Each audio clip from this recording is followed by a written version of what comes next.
So in this video of chapter number 8, quadrilaterals, we are going to see converse of midpoint theorem of a triangle. So we know what is the midpoint theorem of a triangle. The midpoint theorem of a triangle says that if you take a triangle and connect a line joining the midpoints of two sides, then it is parallel to the third side and it is half of the third side.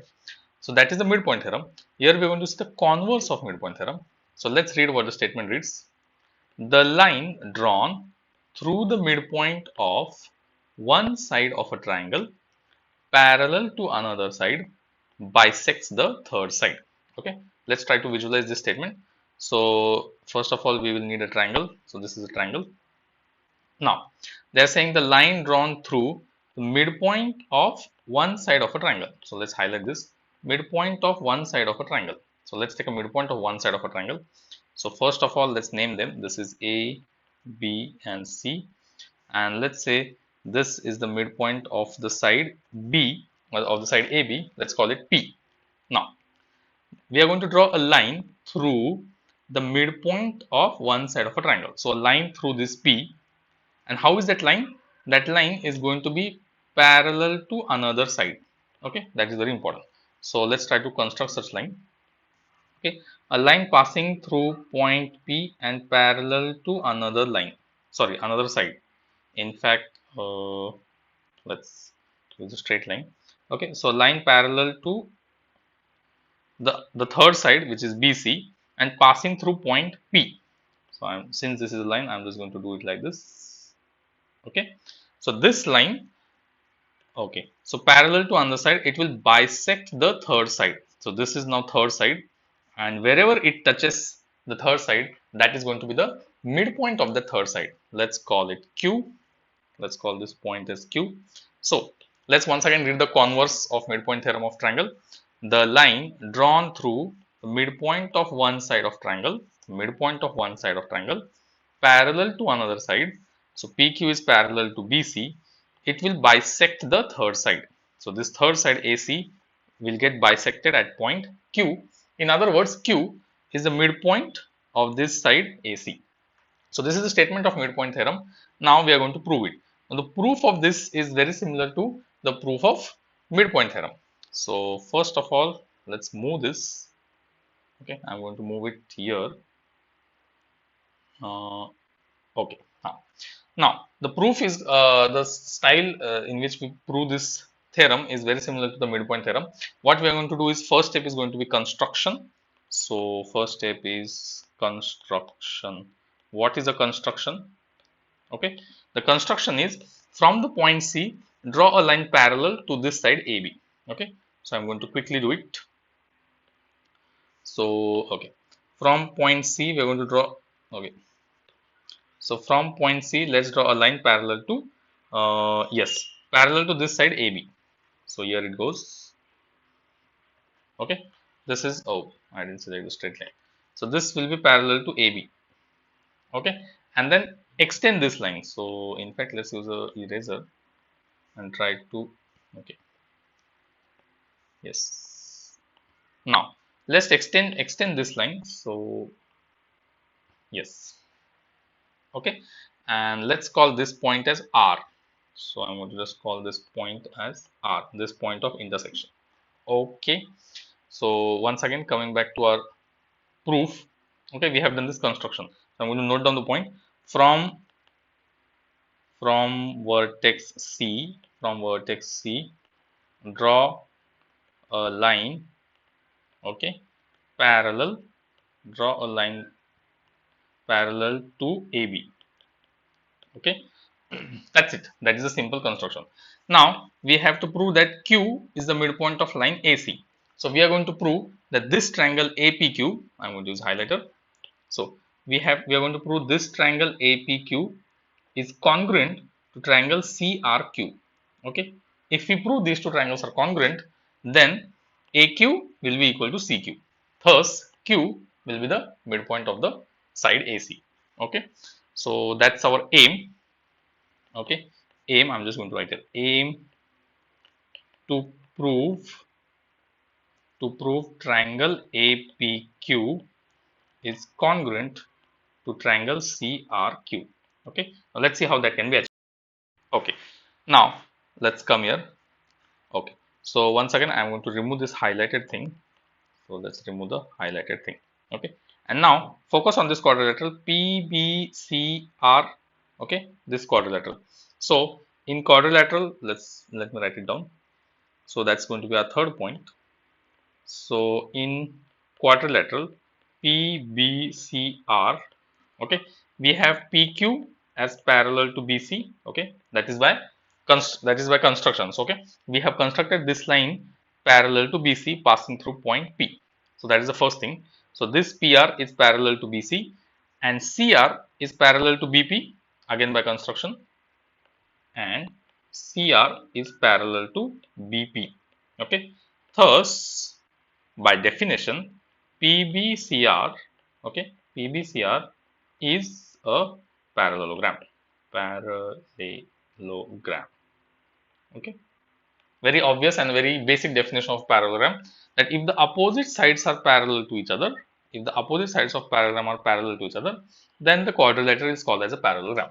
So we have proven that BPCR is a parallelogram. Now if it's a parallelogram, then we have the properties of parallelogram. So I'm going to just say point number 4. So in this parallelogram PBCR, we have, yes, we have CR as equal to BP. Okay, why? Because they are opposite sides of parallelogram. Opposite sides of a parallelogram. I'll just say P dot. CR is equal to BP, but BP is equal to AP. Okay, why? Because P is the midpoint. If P is the midpoint, then AP is equal to BP.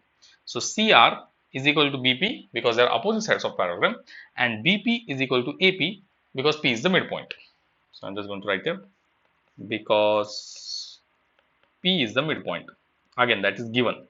P was the midpoint from where we drew the line. Okay. Thus we get CR as equal to AP. Okay, CR equal to AP is a very important piece of information that we will need in order to prove that these two triangles are congruent. Okay, don't forget the aim. Okay, sorry. Yes, don't forget the aim. Where is it? Yeah, so this is our aim. Let me use the highlighter to mark it. This is our aim, to prove that these two triangles are congruent to each other. Okay, in that process, this is a very key information that we will need, that CR is equal to AP.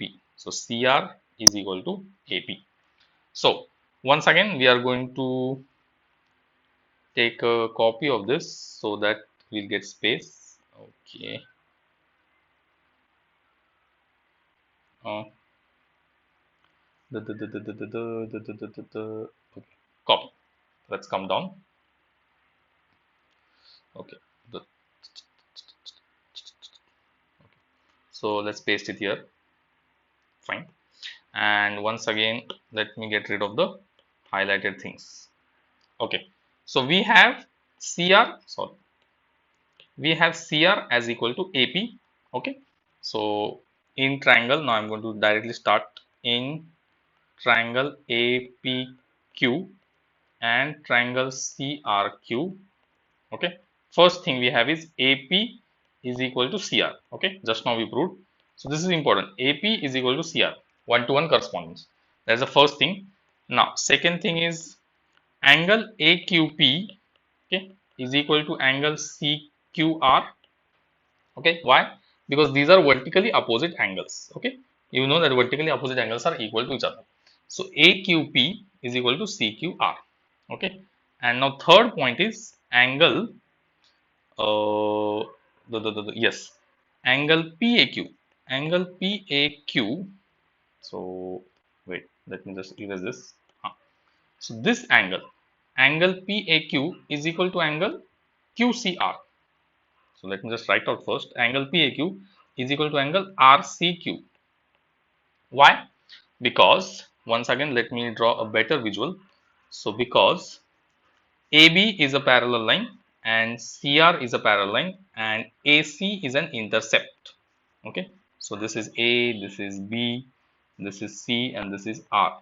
So these two are parallel lines and this is an intercept. So our alternate interior angles, these two are alternate interior angles for the two parallel lines which are always equal to each other. and hence we can say confidently that PAQ, this angle PAQ, is equal to RCQ. Okay, and therefore now thus by angle side test of congruency, okay, angle side test of congruency, we have triangle APQ as congruent to triangle CRQ. That's what we wanted to prove. So let's come here now. Yes. Okay. So if triangle APQ is congruent to triangle CRQ, then now focus on this AQ. So this is our AQ and this is our CQ. Okay, one-to-one correspondence is very important in congruency of triangles.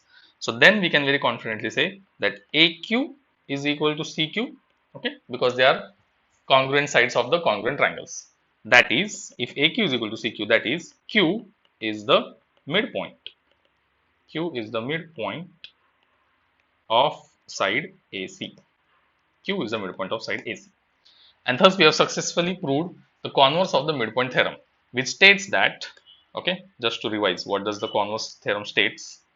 Okay, quite a messy thing. Let's come here only. The converse theorem states that if you take a midpoint of one side of a triangle and start drawing a parallel line to this one side of the triangle, then it will intersect the other side at its midpoint. That is the converse of the midpoint theorem, which we have successfully proved. So again, the approach of this theorem is very similar to the midpoint theorem of a triangle, where we construct this line parallel to this side and then we prove that this is a parallelogram, and then we prove that this triangle is congruent to this triangle, and then the proof completes. So that's all.